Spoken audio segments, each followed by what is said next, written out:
दोस्तों, अभी तक हमने लिगामेंट इंजरी के बारे में बहुत सारे वीडियोस बना चुके हैं। कुछ व्यूअर्स मुझे रिक्वेस्ट कर रहे हैं, सर आप इतना वेराइटीज वीडियोस बनाते हैं लेकिन अभी तक आपने बायो एसीएल के बारे में एक भी वीडियो नहीं बनाया है। दोस्तों, मैं doctor Nagendra Prasad, sports injury and arthroscopic surgeon.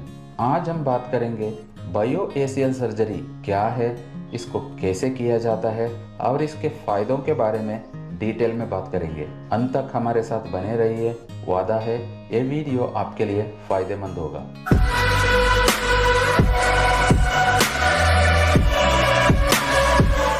कोई भी एसीएल सर्जरी के बाद नया लिगामेंट हड्डी के साथ जुड़ने के लिए 3 महीने तक समय लगता है। 3 महीने में नया लिगामेंट हड्डी के साथ जुड़ जाता है। बाद में लिगामेंट का मैच्योरेशन होता है। लिगामेंट हड्डी के साथ जुड़ने का समय मेनली पेशेंट का हीलिंग पावर के ऊपर डिपेंड होता है। बायो एसीएल सर्जरी का मेन प्रिंसिपल पेशेंट का नेचुरल हीलिंग पावर को और बढ़ाना होता है। इसको अचीव करने के लिए ग्रोथ फैक्टर्स अथवा पीआरपी इंजेक्ट कर सकते हैं, बोन मैरो कॉन्सेंट्रेट इंजेक्ट कर सकते हैं, स्टेम सेल का इस्तेमाल कर सकते हैं और बायो इंजीनियर्ड कोलाजन स्कैफोल्ड्स का इस्तेमाल कर सकते हैं। इसमें इंटरेस्टिंग बात यह है कि बायो एसीएल सर्जरी एक अलग सर्जिकल टेक्निक नहीं है। इसको कोई भी एसीएल सर्जरी टेक्निक के साथ इस्तेमाल कर सकते हैं।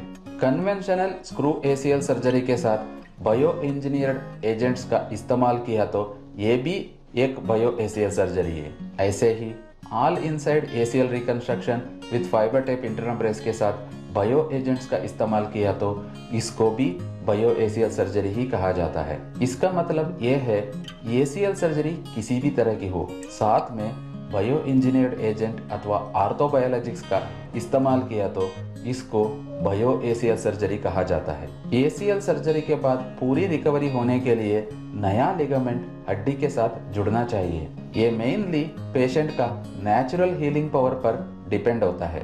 हम बायो इंजीनियर्ड एजेंट्स अथवा आर्थोबायोलॉजिक्स का इस्तेमाल करके इसको बढ़ा सकते हैं। इससे लिगामेंट हीलिंग का स्पीड बढ़ जाता है और लिगामेंट जल्दी स्ट्रांग हो जाता है।